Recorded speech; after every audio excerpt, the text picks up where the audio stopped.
Hello, everyone. Welcome to another episode of the Healthy Girl Podcast. I'm so excited because I have a special guest here today, my very cute, very smart husband, Ari. Welcome. Wow, what an intro. I'm glad to be here.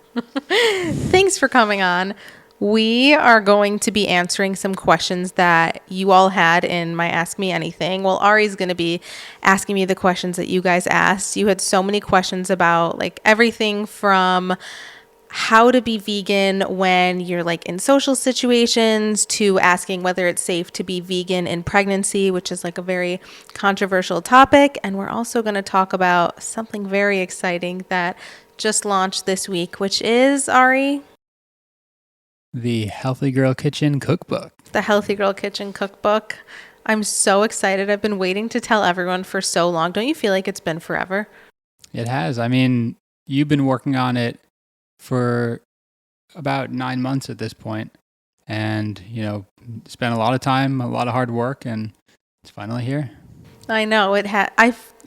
To me, it's felt like so much longer just because I've been waiting to tell everyone. And writing a book is such an intense, long process. But I'm really thankful to be working with Penguin Random House. They've been they're the number one publisher in the world, not to toot my own horn, but they've been like the most organized, on top of things. My editor was incredible. So they made the process super seamless for me. I mean, I've never written a book before. I always wanted to write a cookbook. It's always been a dream of mine. And I really wanted the cookbook to be something that I could look back and be like so proud of. And I'm such a perfectionist with everything that I do. And this was like to the next level. So I'm glad that I had a publisher that understood my vision in a way. A lot of people were asking how long it took me to write the book. And I had a short deadline. Most cookbook authors probably take like 1 to 2 years to write the book, but we obviously wanted to get this book out pretty quickly just because all of you wanted the book, like yesterday. Well, actually, I feel like a year ago, 1 to 2 years ago, people were already asking for a cookbook. So They put me on a pretty short time frame. I had about 3-4 months-ish to write the entire book, and it was insane. I mean, yeah, and on top of that, we took all of the pictures in the book of the food also. So you took all the pictures? Well, I hit the shutter, but you styled them, and we worked together to get backgrounds and things like that. So you have to give yourself a little more credit than that, though. Ari, first of all, he gave up his entire office to convert it into a food photography studio. We wanted to be in charge and in control of all of the photography for the book. Again, perfectionist over here, but we wanted to be able to have that creative freedom to just, I don't know, we wanted the pictures to turn out exactly how we pictured them to be. And we wanted the lighting to be a certain way, and we wanted all the props and the backgrounds and everything to be just like super aesthetic, super appealing. I wanted the food to just look amazing, and I just wasn't comfortable giving that opportunity or handing that off to someone else. So I'm really glad we ended up doing our own photography. But yeah, Ari gave up his entire office. We converted it into a food studio. Basically, the process was that we would make the recipes, and then we'd bring everything into our little den and shoot the recipe there. We were doing like anywhere from 3 to 5 recipes a day when we were shooting.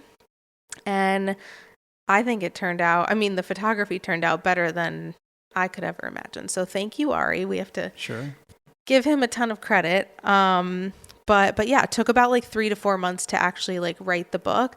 I'm a huge procrastinator, so I'm kind of glad that I had such a short time frame because I work really well under pressure. I think if I had a lot longer, I would have like maybe dragged it out a bit. Don't you feel like it was good for my personality to be like forced Yeah, no, to write the definitely. book? And, like you said, we were able to get done like 3 to 5 recipes pretty much twice a week, if not more.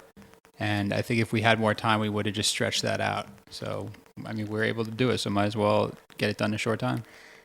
Yeah, so 3 to 4 months. And then basically my publisher and editor put the entire book together. I had a lot of say and creative freedom in like the colors, the design. Like I was really hands-on with everything, which I wanted to do. I wanted to feel like I could put my, what's the word? My touch on everything. I wanted the entire book to be something that like I knew that like I had a say in and that I could be proud of. So everything from like the layout of the recipes to how simple the instructions were written to how the pages were laid out, like everything. Yeah, I mean, even to like the colors and the fonts. Everything from the colors to the fonts. And yeah, they really helped to bring the vision to life. And now the book's out for pre-order and comes out May 16th. That's the publication date. Yep. Can't wait. So let's get into the questions. Let's get into the questions about the book. Yep. So we'll start with the book questions. First question is, what inspired you to write a cookbook? Okay, so long story short, for those of you who don't know my story, I was a freshman in college eating super unhealthy in the dorms. Ari now can like recite my story 1,000 times, but this is like for those of you who don't know. I was eating so unhealthy. I can't even describe to you. I was just 18, super excited to be out of the house, and I had never in my life just been able to like eat whatever I want because you can go out to eat when you're like a teenager, but I don't know, you just use like your babysitting money, and like I never had a ton of money to go out and like eat whatever I wanted. So Sure. When I had that unlimited dining hall pass, I really took advantage. They had everything at Michigan State University, like all you can eat pizza, all you can eat pasta, soft serve machines on every corner, all you can eat make your own cookie ice cream sandwiches. And I obviously had the best time with that. For one semester, that was really fun. But then I started to really not feel so well. And I felt sluggish. I was napping 3 hours after every class. I couldn't make it through the day without that nap. And my roommate always used to make fun of me, but I really I had no energy to do anything. I used to suffer from really, really bad digestion and chronic heartburn and chest pain. And no doctor seemed to be able to help me with that. That started around when I was 17-ish. And I just felt like I had hormonal issues. I had a lot of breakouts around my period, headaches around my period. And I didn't feel healthy. I didn't feel good, and I knew I wanted to make a change and get healthy, and I didn't know what that meant. I think a lot of people want to get healthy but don't know where to start.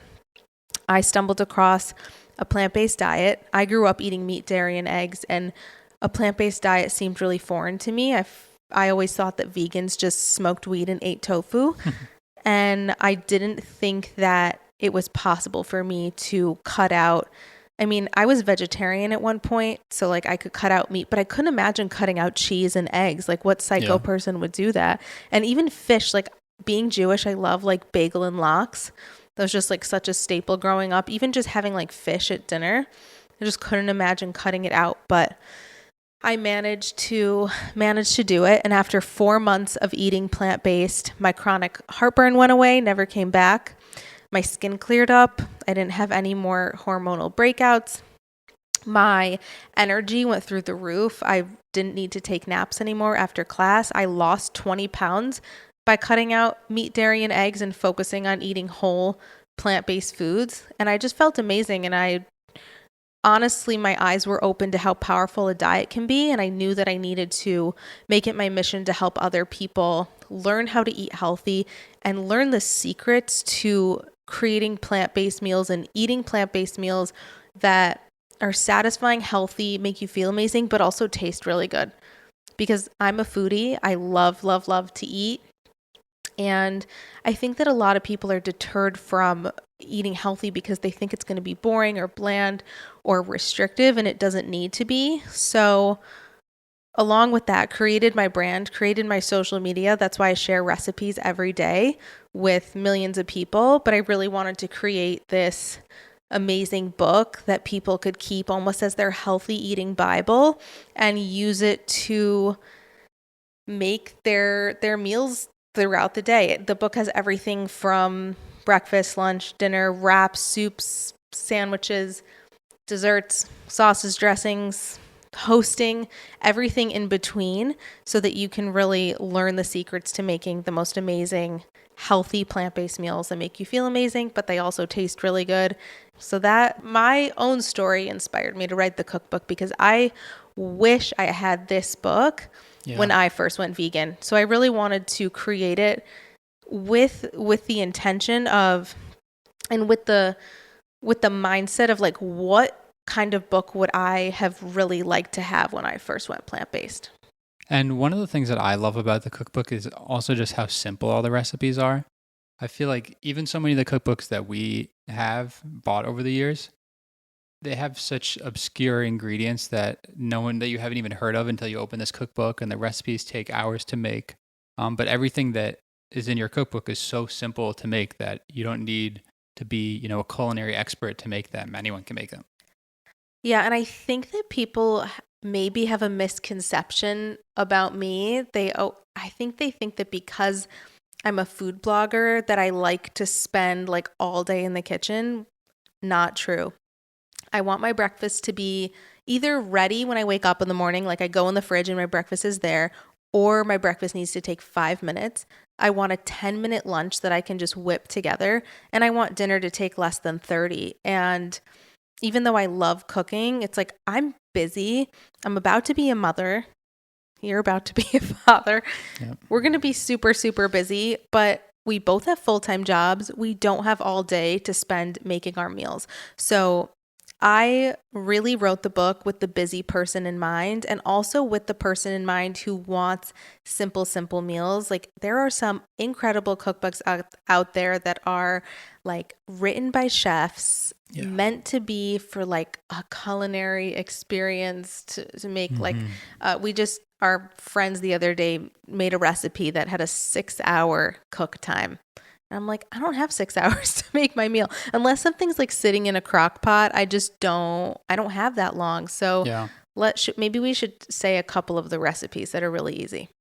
Yeah, go for it. First, I think in the breakfast section, they're the easiest just because no one has time in the morning. You're rushing off to work. Maybe you're rushing off to school. Maybe you're dropping your kids off somewhere. So I think first is there's some great smoothie recipes. I'm all about smoothies. I think they're a great way to pack in a ton of nutrients at once, and they're filling and they taste really good, and they are all thrown in the blender and take 5 minutes. So great smoothies in there. One of my favorites is like this peanut butter cup smoothie that's insane. It tastes like a peanut butter cup. Mm-hmm. It does. It does. I love the mango chia pudding. Mm-hmm. Yeah, that was really good. Delicious. And that can be made at the beginning of the week. You can make a big batch and keep it in the fridge. And so you have breakfast ready all week long. And in terms of the lunches, I really love the salads, because again, the salads you can make at the beginning of the week, maybe make like 3 of the lunch salads, and then you have them in the fridge and can just eat them throughout the week. And I also really like the wraps, because I think a wrap, or honestly the sandwiches too, like the vegan tuna sandwich I have in there, the vegan egg salad, because those are things you can make a batch of the tuna, you can make a batch of the vegan egg salad and keep it in the fridge. And then whenever you're ready for lunch, add it to a wrap, add it to bread, and that takes less than 5 minutes to make. And a lot of people ask, the recipes that are in your cookbook, they're not all recipes from your blog. In fact, most of them are not at all recipes from your blog. How many recipes are there in the cookbook? And are these new recipes? There are over 100 new recipes in the book. They're either brand new, never before seen, because what would be the point of me having all of the recipes be recipes you could find on my blog or my Instagram or TikTok? Yeah. These are all new, exclusive to the book. If you have seen it before, it's been updated or improved in some way, or maybe like in the past I've used like a store-bought dressing or something, and this has like an exclusive dressing recipe. Like there's something new and improved about every recipe, or it's brand new, or there are like probably less than 5 in there that are just like Healthy Girl classics that I had to throw in, like Sure. the chickpea brownies. It's just, I made those with Nick Cannon. They deserved a place in the cookbook. Yeah, can't leave the chickpea brownies out. Cannot. They are the best brownies, and I have to say, during pregnancy, they're like next to fruit, my number one craving. I love a good chickpea brownie. They're actually like, even when I try brownies at bakeries or other places, these are a million times better, and they're made with chickpeas and peanut butter and simple ingredients. I mean, that goes for all the dessert recipes in the book. They're all super, super easy, gluten-free optional, take like no time to make. Are the recipes in the book gluten-free? Okay, so I have a lot of people who follow me, and I mean, maybe if you don't follow me, that are gluten-free. I feel like everyone has some kind of like, not gluten allergy, but maybe an intolerance, or people feel so much better when they don't eat gluten. So I wanted to make the cookbook accessible for people who don't consume gluten or want those options. So every single recipe in the Healthy Girl Kitchen Cookbook is gluten-free optional, meaning if there's a pasta dish, you can always use gluten-free pasta. If there's a toast recipe, you can use gluten-free bread. If there's breadcrumbs, use gluten-free breadcrumbs. If there's soy sauce, you can use tamari. So there's always some substitution. There's some way to make the recipe gluten-free. Are the recipes in the book easy and beginner-friendly? We sort of addressed that already, but you know, can But let's talk about the beginner aspect. Yeah. You don't need to be an expert in any kind of way or cook all the time to use this cookbook. First of all, it's very user friendly, but the instructions are really simple. So there's nothing that's going to confuse you or confuse someone about the recipes. It's very straightforward. I don't even like following recipes because I think it's annoying to follow instructions.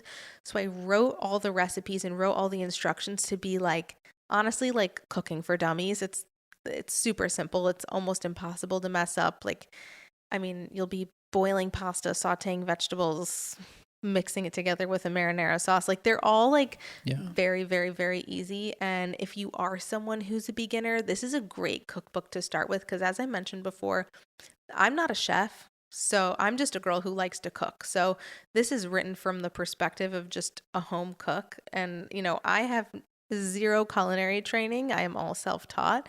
So I'm like the people's chef. Yeah, I love that. Everything's relatable. There's nothing like complicated in there. So if you're a beginner and you want to start cooking, want to fall in love with cooking because maybe you don't think you'd like it or you have no interest now and like really want to start liking to cook, then this book is a really, really good place to start. Absolutely. And the last question about the book, which is my favorite question because I love what you and your publisher did with this.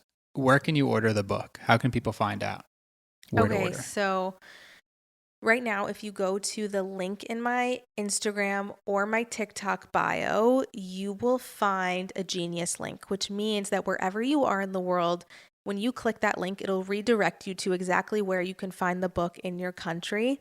And whether you're in the UK, Canada, Israel, the US, Germany, literally wherever you are, you're going to be able to see where you can get the book. But otherwise, if you just go on Amazon, most places, this is what we're fine. We like actually had to do some figuring out of like, okay, like where can people get the book? And we're like searching on like every country's Amazon to see if the book is on there. And it's pretty much in every country that has Amazon. Yeah. And it was so crazy when you first announced the book, all the messages you were getting from people all over the world asking where in their country they could buy the book.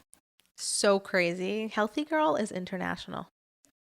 So click that link. Otherwise, if you can't find the link I'm talking about, we're going to put the link in the show notes actually too.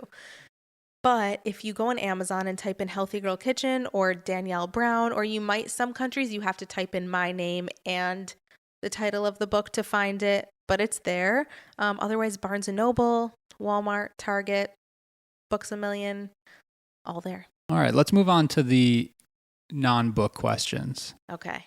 The Ask Me Anything that I posted. Let's get into it. Yeah, let's do it. So the first question is one that you get asked pretty much every day, I think.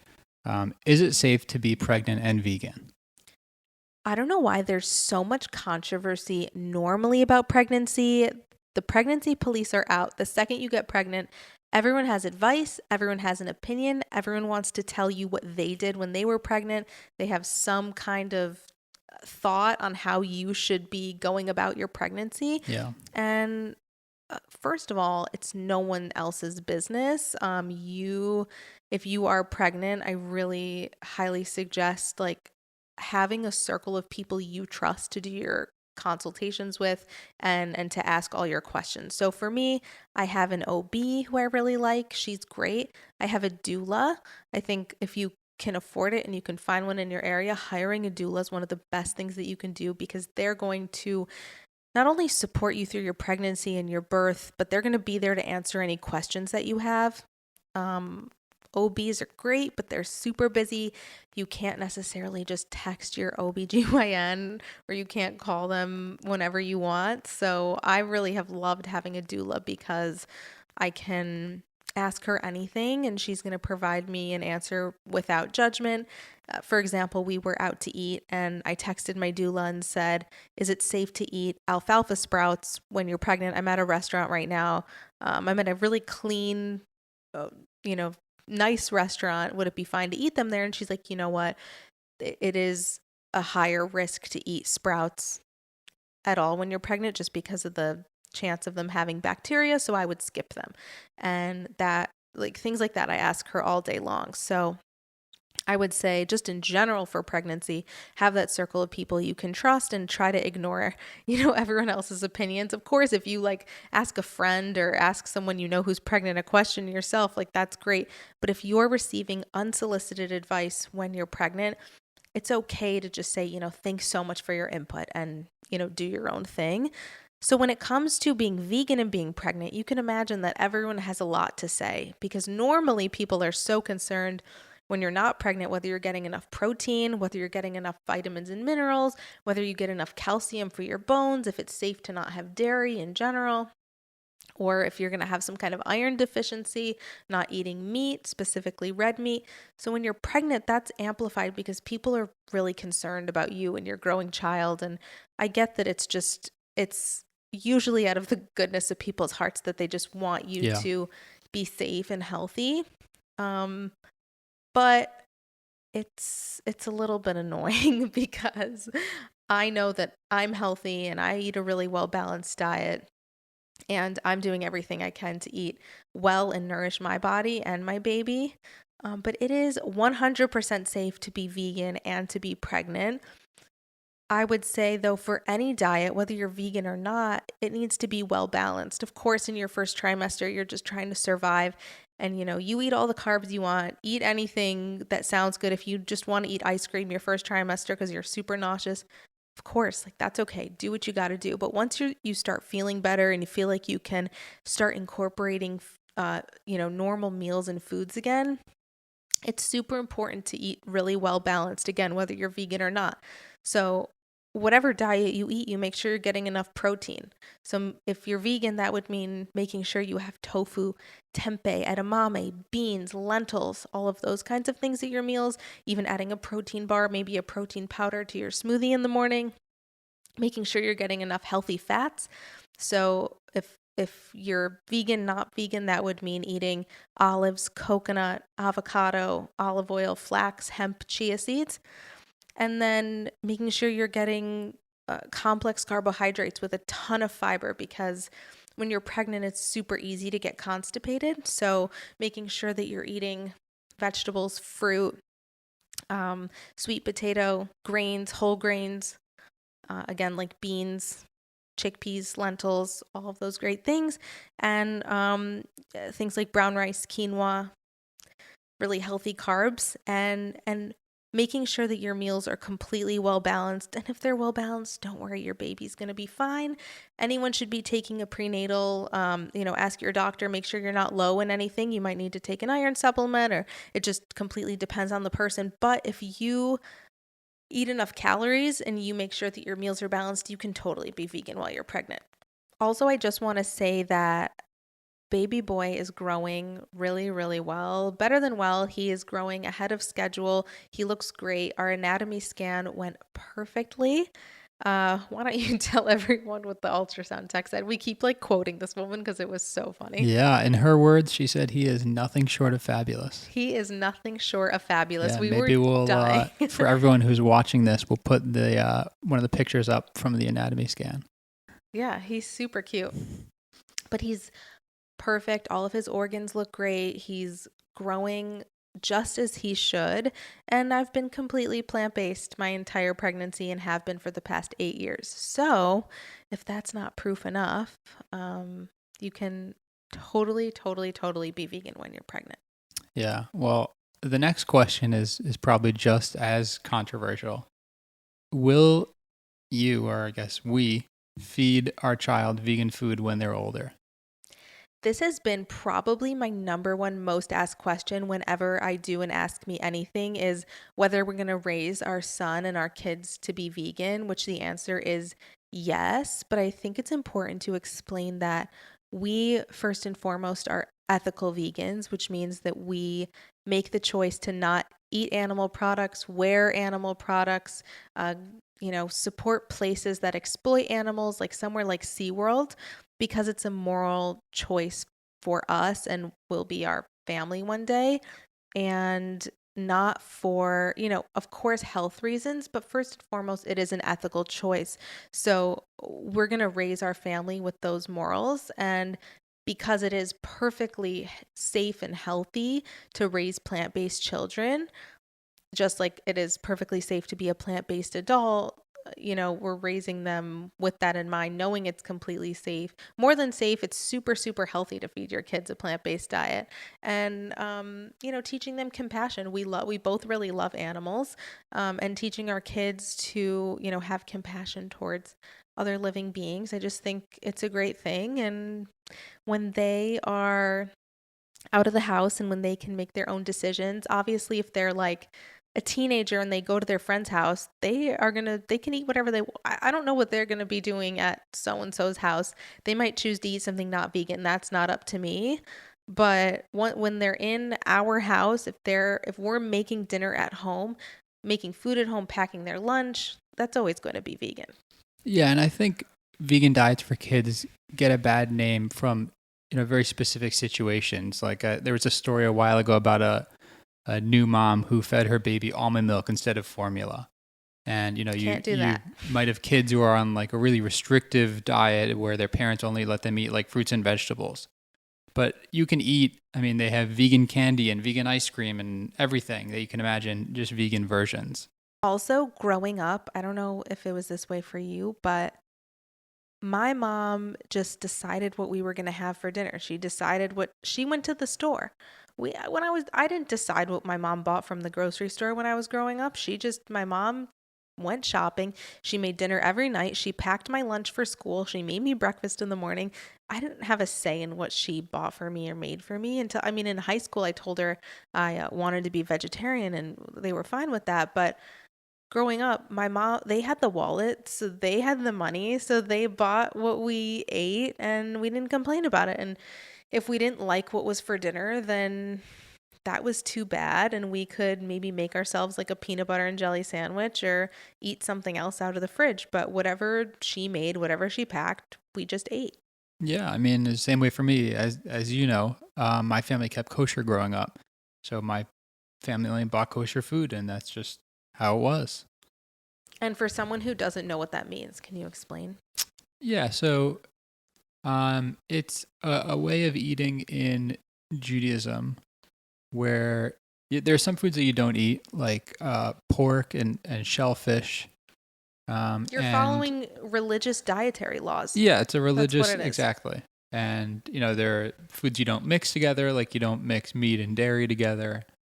Some other, guidelines like that. Yeah, and I mean, it's not for health reasons. It's Right. not It's just a religious moral thing. right. It's just a religious thing and a religious set of dietary laws and guides that you follow. And this was just the way you grew up, and that was the only way that you knew. And when you went to birthday parties and when you went to friends' houses, you knew that your family kept kosher, and so you didn't, maybe when you were older you had some things that weren't kosher, but when you were younger you knew that that's how your family ate, and that was a part of, your family's culture, and that's what you did, and you turned out okay.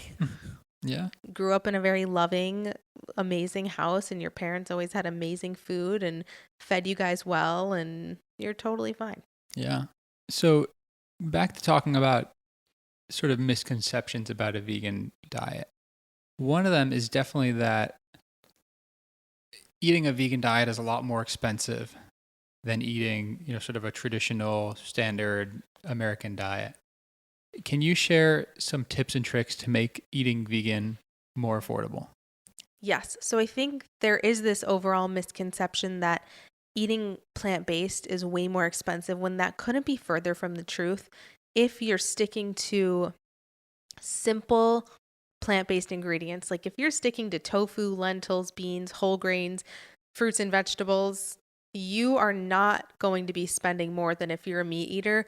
A can of chickpeas is 99 cents at the grocery store, and you're not eating an entire can of chickpeas at once. So if you're using that can of chickpeas as your protein, I mean, I can maybe get 2 to 3 servings out of a can of chickpeas. Personally, you could probably get 2, and that's 99 cents for that protein. Whereas if you're buying even organic beef, if you're buying chicken, if you're buying fish, you're going to be paying upwards of probably 10 to 15, maybe for some fish. I saw salmon at Whole Foods the other day for over $20 a pound.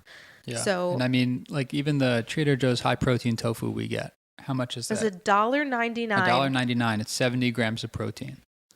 $1.99 for a block of tofu at Trader Joe's, where literally I saw salmon for over $20 a pound at Whole Foods. So eating plant-based does not have to be expensive. However, if you go to some artisan vegan market or some like fancy grocery store and buy like fancy vegan cheeses and like artisan vegan ravioli, like sure, you're going to pay a premium, but if you're buying non-vegan artisan ravioli, you're also going to pay a premium. Right. So it just depends on where you shop, what groceries you're buying, but overall, we spend so much less money being plant-based. Yeah, absolutely. The next question that someone asked is, how do you convert your meat-eating partner to be vegan or vegetarian? Okay, I think a lot of people go vegan or start being vegetarian. A lot of them start with ethics in mind, and maybe they watch some documentary that shows how awful animals are treated, how horrific slaughterhouses are, and it really creates this like urgency within the person who decides to go vegan or vegetarian, and they all of a sudden want everyone around them to have the same enlightenment and awakening that they've had about the animal agriculture industry. I know that's how it was for me, and even though I first went vegan for health reasons, I felt so amazing. I wanted other people to feel that way. But when I learned about the ethical side of veganism, I felt this urgency that everyone needed to go vegan too. So I would say that I completely understand if you have decided to be vegan, vegetarian, that's amazing, but you need to understand that everyone's on their own journey and everyone's on their own path. And just because you're in a place where you're ready to make that shift or change, maybe your spouse, your family, your friends, they haven't had the same experience as you or same awakening as you. So I would say the number one thing is to lead by example. What about you? What do you think? Yeah, I definitely agree. I think you can't force someone to eat vegan or vegetarian diet. You can make them meals that are vegan and vegetarian that are just delicious meals, and maybe they'll come around on their own if they want to do that, or maybe they'll just start eating more vegan and vegetarian meals. That's really all you can do. Can't force it.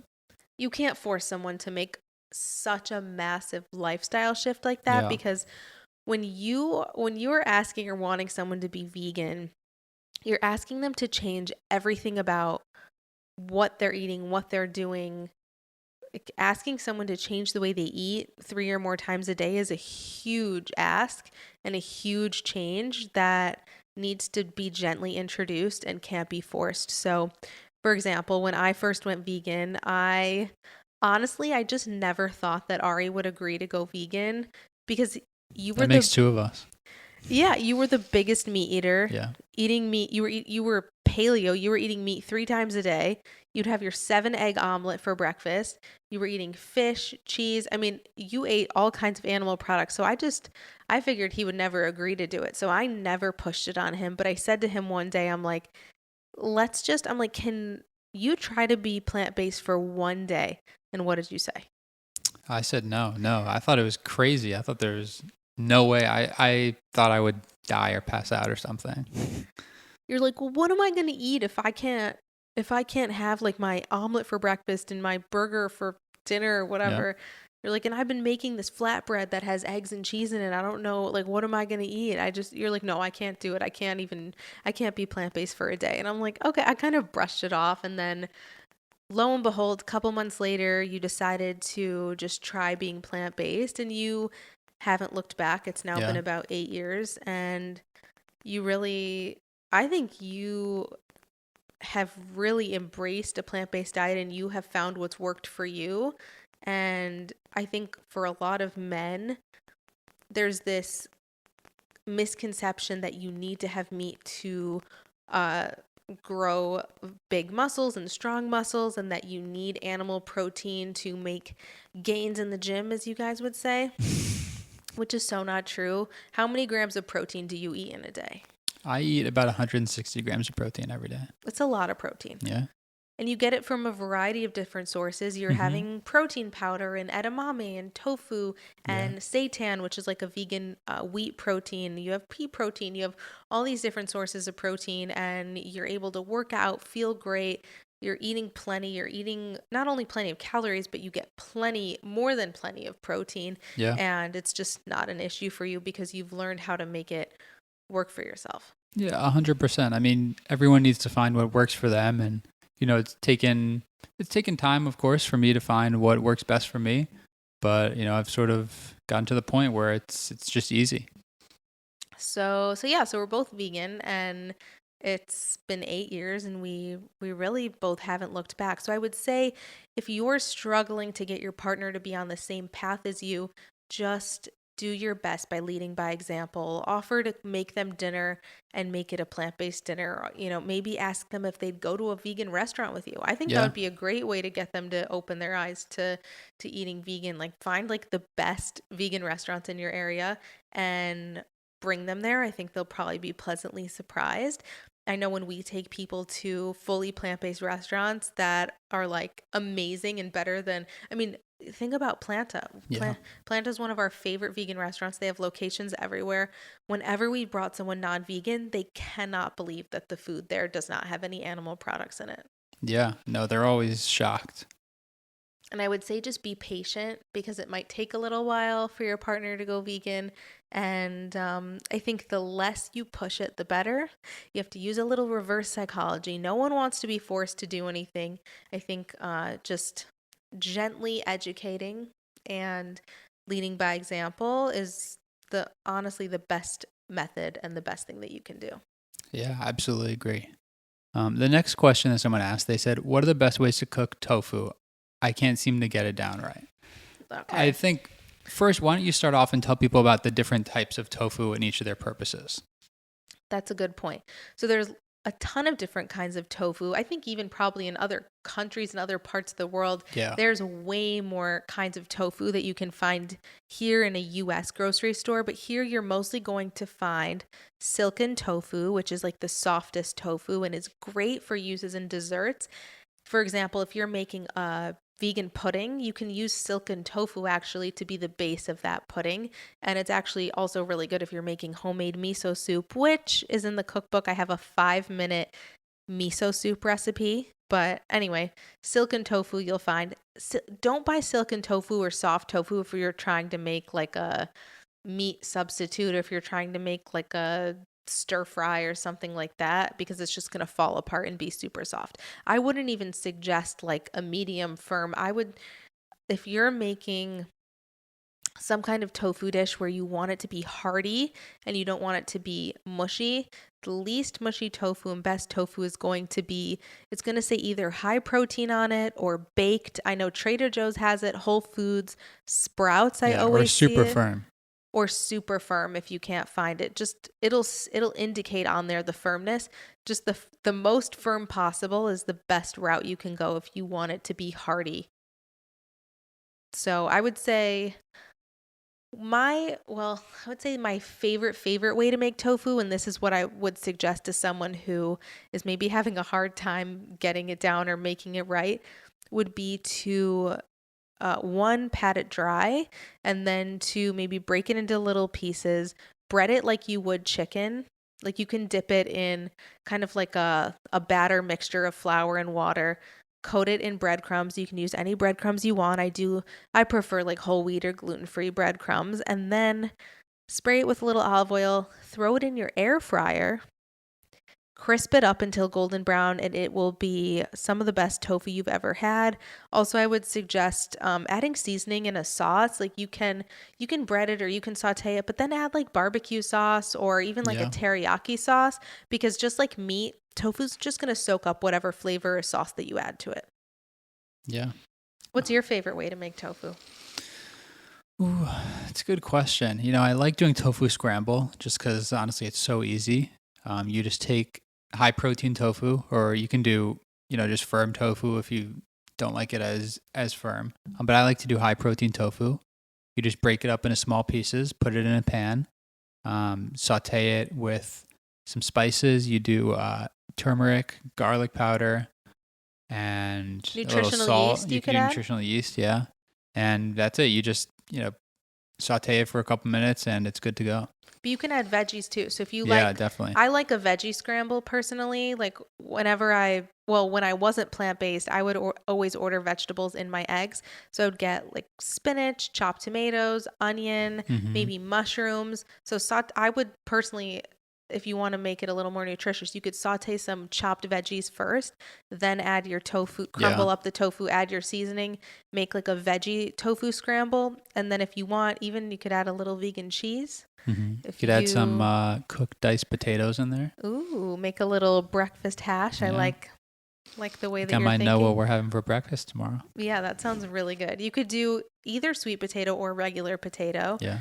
Make a delicious veggie tofu potato hash. And then I think also if you toast up some bread and add the scramble on top of there, that would be 10 out of 10. That sounds really good. Yeah, sounds amazing. The next question is, what are the best tips for constipation? Okay.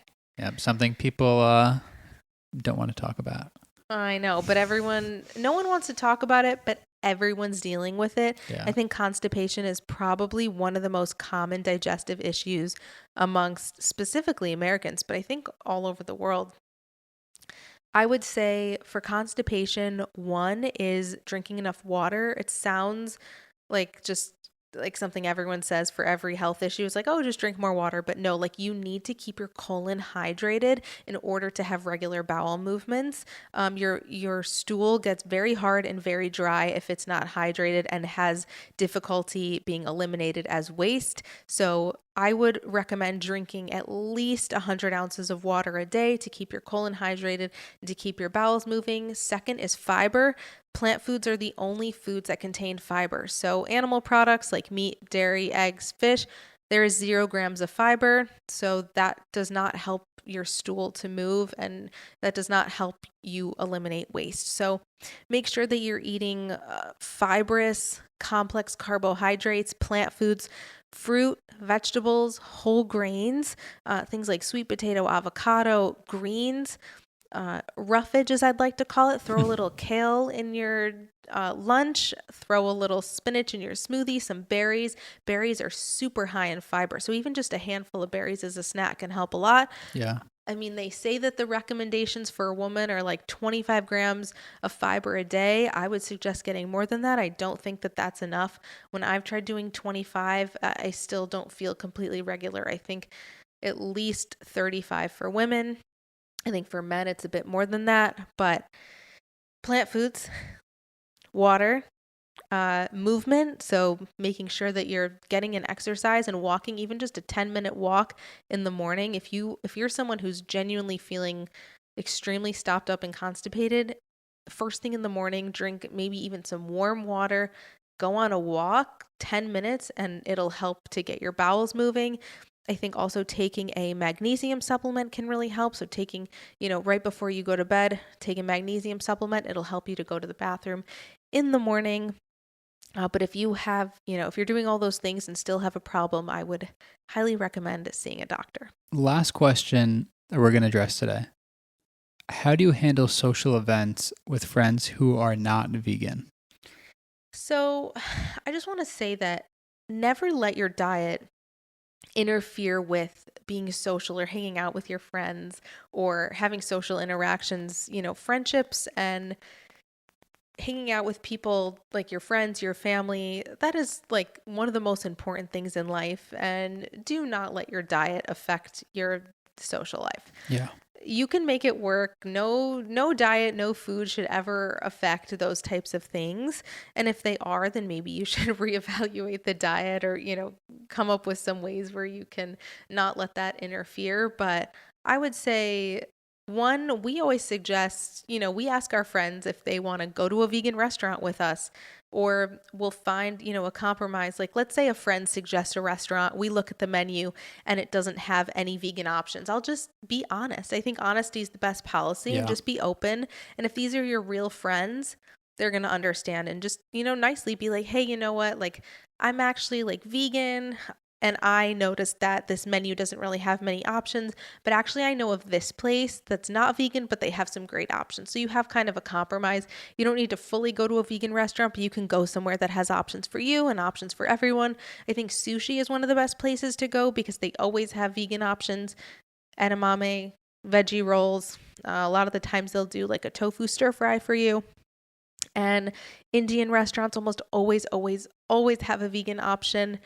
Mexican restaurants can often accommodate. So I would say just compromising and being open and honest with your friends. If you happen to be like invited to their house or to a party, either eat a little something before, just in case they have nothing for you. Offer to bring something to share so that you know that, one, you'll have something to eat, but also can like share in the vegan love with everyone. Yeah. So bring a dish. You can also just, if these are your close friends, just like, and they invite you over, just tell them, be like, hey, I'm vegan. I don't know if you know what that means, but it means X, Y, and Z, and I don't eat animal products. And, what are you going to be cooking? I'm happy to bring stuff, happy to tell you like what I can have. I feel like when that happens to us and people are like, oh, well, like, what can I make? And I'll be like, we can eat pasta, we can eat potatoes, we can do salad, vegetables, we can do taco night and just have beans instead of meat. Like, you can just, I think having an open line of communication is always the best. Yeah, I think a good example of not letting your diet get in the way of social situations is one of our friends who is raw vegan. And he, we'll hang out with him and he'll bring a gigantic salad or fruit salad or something that he made with him. And, he'll just, hang out like anyone else would, but he'll bring his big salad with him. Shout out to Robbie. I know he would love us talking about him. But yeah, Robbie just makes it work for himself. He is, well, not only is he a raw vegan, but he's type 1 diabetic. So he has very specific eating rules and, times where he can eat and, keeping up with his insulin and all of that. It's very complicated. And he knows he needs to take care of himself and he needs to be prepared with vegan food and needs to be prepared with certain types of vegan food to control his type 1 diabetes. And as you said, he will make any social plans. He goes anywhere with anyone, but he brings his own stuff. And that's the way that he makes it work for himself. He's not going to, if we asked him to go out to lunch, he'd say, sure. And then maybe he'd bring his own food or he'd eat before or after, but he would never not hang out with us or not hang out with other people because of his diet. And I think that's right. He's a really good example of that. Yeah, 100%. So that's it. That's all the questions that Woo! we're answering today. That was good.